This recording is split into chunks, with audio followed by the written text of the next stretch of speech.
sebagai salah satu upaya dalam mengenalkan lingkungan kampus beserta civitas akademik kepada para mahasiswa baru di tahun ajaran 2017-2018. Perguruan Tinggi Amik Bina Sriwijaya menggelar orientasi mahasiswa baru di BSI Sport Center Tegal Binangun pada 24 September 2017. Ibnu Wakil Direktur Amik Bina Sriwijaya menyampaikan, masa orientasi ini berjalan 2 hari, mulai pada 23 hingga 24 September 2017. Dalam ospek ini, berbagai materi diberikan, mulai dari wawasan kebangsaan, materi kewirausahaan, materi terkait pengenalan narkoba yang disampaikan oleh pihak BNN, serta materi dari motivator yang diharapkan dapat memberikan kemandirian dan pengetahuan bagi para mahasiswa.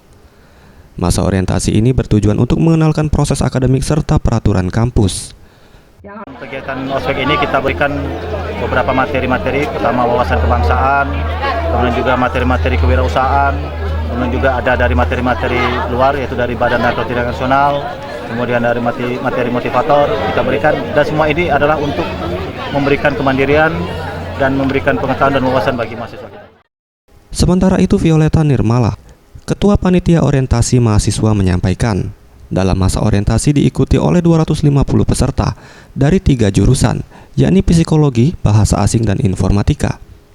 Dalam orientasi ini tak hanya pengenalan mahasiswa kepada lingkungan kampus, namun juga diadakan berbagai kompetisi, mulai dari lomba yel-yel hingga tarik tambang, dengan harapan dapat memunculkan potensi diri pada mahasiswa baru. Yang mengikuti ospek hari ini lebih kurang dari 250 peserta. Dari berapa jurusan, Bu?